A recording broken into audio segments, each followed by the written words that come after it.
Hello friends, आज हम लोग कवर करेंगे क्लास 12th का एक केमिस्ट्री का एक इम्पॉर्टेंट चैप्टर एमीन्स का जो शुरू का पार्ट है। उस वाले पार्ट को हम लोग आज कवर करेंगे। एनसीईआरटी लाइन बाय लाइन की सीरीज का ये पहला लेक्चर है। तो देखो यार, पहले तो ये इंट्रोडक्शन वाला पार्ट है जो कि इतना इम्पोर्टेंट नहीं है, लेकिन फिर भी हम लोग एक बार पढ़ लेते हैं समझने के लिए कि आखिरकार क्या दे रखा है। तो कह रहा है कि amines constitute an important class of organic compound derived by replacing one or more hydrogen atoms of ammonia molecules by alkyl aryl groups। इसका मतलब ये कह रहे हैं जो हमारे पास अमोनिया होता है दैट इज NH3, इसमें से जब हम लोग हाइड्रोजन को रिप्लेस कर देते हैं किसी एल्काइल या एराइल ग्रुप के साथ, तब जो होता है हमें एमीन मिलता है। तो एल्काइल का मतलब क्या होता है? कोई भी ऐसे चेन जैसे कि CH3 CH2। और जैसे एराइल का एक एग्जांपल दे दूं मैं, तो जैसे ये फिनाइल ग्रुप है, ठीक है, तो ये एक एराइल का एग्जांपल है। फिर कहता है कि नेचर में ये प्रोटीन्स, विटामिन्स, एल्कलॉइड्स और हार्मोन से मिलते हैं। इसके कुछ सिंथेटिक एग्जांपल्स में पॉलीमर्स, डाइस्टफ्स एंड ड्रग्स हैं। पॉलीमर्स जैसे पॉलीथीन वगैरह होता है। एंड डाइस्टफ्स मतलब जैसे कलर के लिए, अलग अलग चीज़ों पर कलर करने के लिए जो सामान होते हैं, जैसे उन्हें डाइस्टफ कहते हैं। और ड्रग्स मतलब जो दवाइयाँ होती हैं, उनमें ये पाया जाता है। अब टू बायोलॉजिकली एक्टिव कंपाउंड्स, मतलब कह रहे हैं कि दो biologically active compounds adrenaline and ephedrine both contain secondary amino group. हम लोग आगे जानेंगे सेकेंडरी अमीनो ग्रुप्स क्या होते हैं। तो बेसिकली कह रहे हैं कि दो biologically active compound adrenaline and ephedrine में सेकेंडरी अमीनो ग्रुप्स पाए जाते हैं। और इनका काम क्या होता है?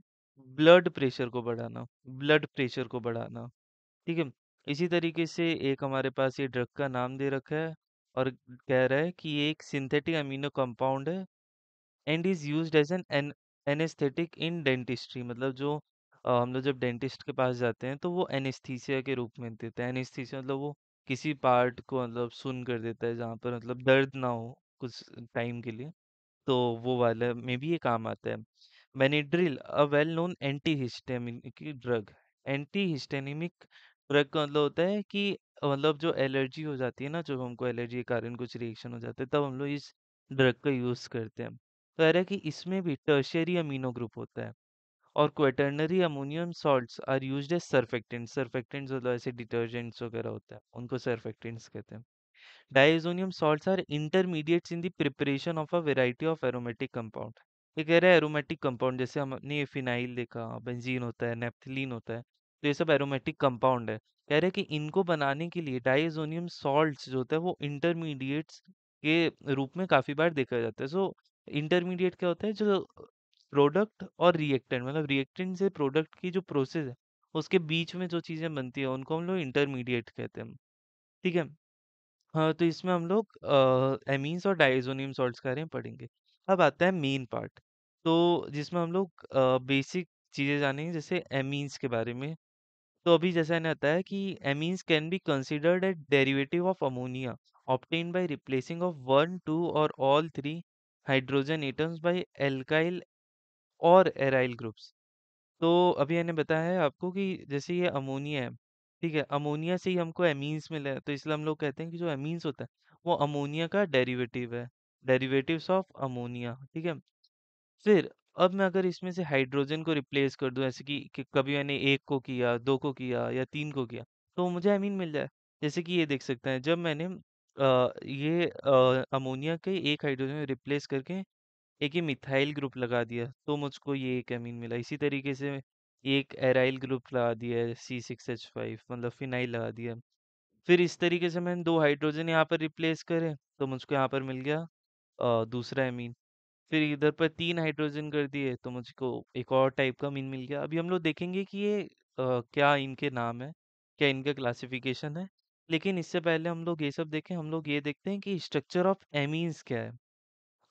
सो देखो, अमोनिया, अमोनिया के जैसे ही nitrogen atom of amines is trivalent and carries an unshared pair of electron. मतलब अगर जैसे अमोनिया होता है, अमोनिया क्या होता है? एक अनशेयर्ड पेयर ऑफ इलेक्ट्रॉन होता है, और इधर पर से ऐसे तीन हाइड्रोजन होते हैं, ठीक है। उसी तरीके से सेम चीज एमीन्स में भी होता है, उसमें भी एक सिमिलर स्ट्रक्चर ही पाया जाता है। जो नाइट्रोजन ऑर्बिटल होता है एमीन्स का, वो sp3 हाइब्रिडाइज्ड होता है and the geometry of Emmys is pyramidal. Pyramidal geometry कहते हैं, पिरामिडल ज्योमेट्री। ठीक है।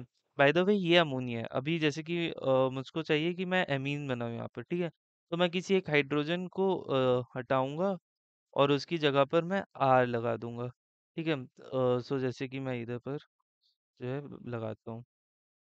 ठीक है। तो इधर पर मैं मान लेते हैं आर बना दिया, तो ये मेरा एमीन बन गया। ठीक है। तो इसकी ज्योमेट्री क्या है? पिरामिडल।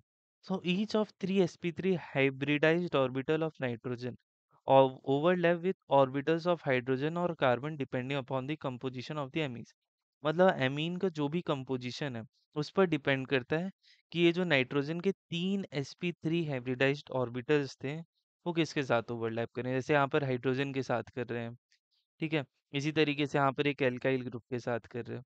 तो यही बात है। फिर आता है the fourth orbital of nitrogen in all amines contention unshared pair of electron. तो तीन ऑर्बिटल्स जो हैं वो तो इधर बिजी हो गए। sp3 में कितने ऑर्बिटल्स हैं टोटल? चार ऑर्बिटल्स हैं, जिनमें से तीन तो हाइड्रोजन या कार्बन पर बिजी हो गए बॉन्ड करने में। एक जो होगा ऑर्बिटल उसमें होगा हमारा लोन पेयर। ठीक है। फिर due to presence of unshared pair of electron, unshared pair of electron के कारण the angle C N E where E E is C और एच। मतलब जैसे कि मैं यहाँ पर बना देता हूँ। ये हमारे पास लेट सपोज कोई है ये जिसमें तीनों ही आर है। ठीक है। इसमें कह रहा है कि ये जो अनशेयर्ड पेयर ऑफ इलेक्ट्रॉन है इसके होने के कारण जो एंगल सी एन ई है, सी मतलब जैसे ये कार्बन ले लिया मैं, ठीक है। फिर ये नाइट्रोजन ले लिया और ई जो है मेरा वो ले सकता हूँ मैं हाइड्रोजन या जो भी है उसको ले सकता हूँ। अब अनशेयर्ड पेयर ऑफ इलेक्ट्रॉन के कारण वो 109.5 डिग्री से कम होता है। ठीक है। तो पिरामिडल स्ट्रक्चर की एक खास बात ये होती है, जैसे कि अगर ये मेरा अमोनिया है, ठीक है, ये अमोनिया है पिरामिडल स्ट्रक्चर में, ये इसके बीच का ये एंगल कितना होगा? 109.5 डिग्री। ठीक है।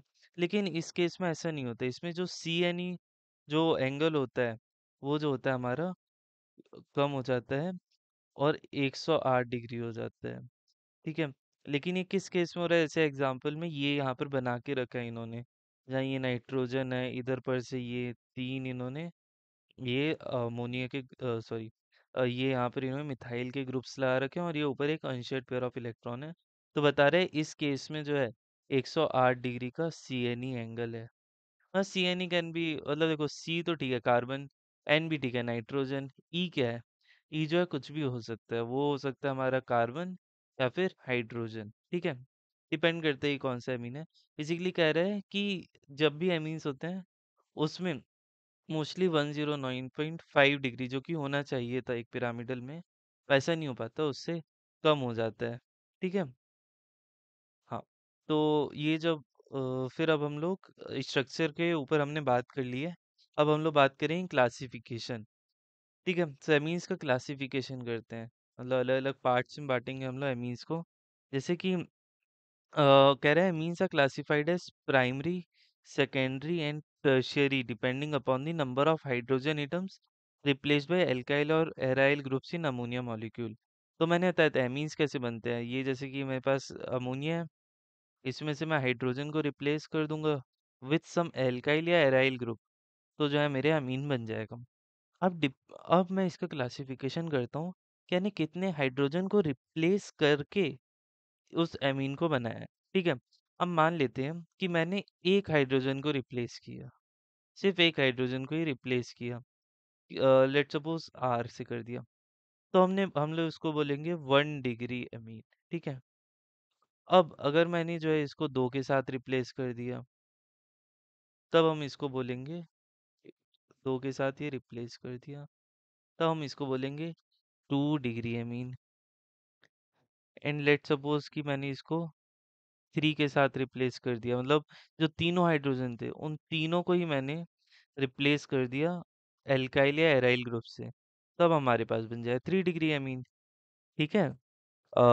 फिर मतलब हमें ये तो समझ में आ गया ना कि 1 डिग्री क्या होता है, 2 डिग्री क्या होता है, 3 डिग्री क्या होता है।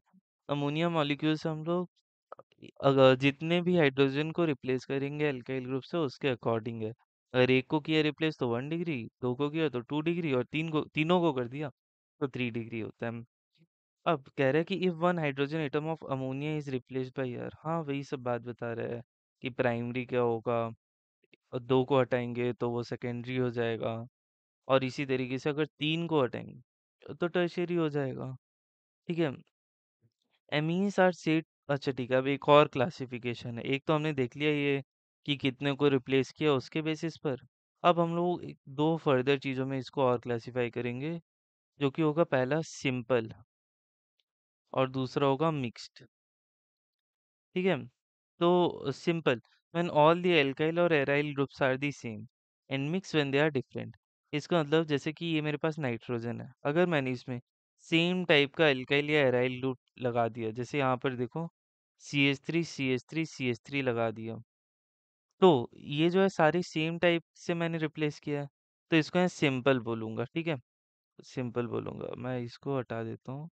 ओके, एंड अच्छे से थोड़ा, हाँ ठीक है। हाँ ठीक है, तो हम लोग सिंपल की बात कर रहे थे। हम्म। ठीक है, सिंपल में क्या होगा, सिंपल में ये नाइट्रोजन है। अब इसमें मैं सेम तरीके के एल्काइल ग्रुप्स का यूज करूंगा, एल्काइल या एराइल ग्रुप का, तो ये सिंपल हो जाएगा। फिर मिक्स्ड क्या होगा, मिक्स्ड में क्या होगा, ये देखो ये है मिक्स्ड। मिक्स्ड वाले में क्या होगा, मिक्स्ड वाले में मैं अलग अलग से कर दूंगा, जैसे कि इधर पर मैं कर देता हूँ एक तरफ पर मिथाइल से, दूसरी तरफ में इथाइल से, और तीसरी तरफ पर मैं करता हूँ इधर एक फिनाइल ग्रुप से। तो इसको मैं मिक्स्ड मिक्स्ड एमीन बोलूंगा। ठीक है, तो ये क्लासिफिकेशन है। फिर इसके नीचे एक डायग्राम दे के रखा था जिसमें ये प्राइमरी अमीन है, सॉरी ये तो अमोनिया है हमारे पास। अब मैंने इसे एक रिप्लेस कर दिया तो मुझको मिली प्राइमरी अमीन, दो किया तो सेकेंडरी, और तीन कर दिया तो टर्शियरी मिल गई। तो थैंक यू फ्रेंड्स, ये सीरीज आगे ही बढ़ती रहेगी, और हम लोग कोशिश करेंगे कि लाइन बाय लाइन एक एक चीज़ जो है हम लोग एक्सप्लेन करें। और ये जो एनसीईआरटी है वो हमें काम आती है बोर्ड्स में भी, जेई में भी, नीट में भी, तो इसको अच्छे से पढ़ के जाना है। ठीक है, and it will really help. So ठीक है, नेक्स्ट पार्ट में मिलते हैं, नॉमेनक्लेचर वगैरह करेंगे। तब तक के लिए थैंक यू।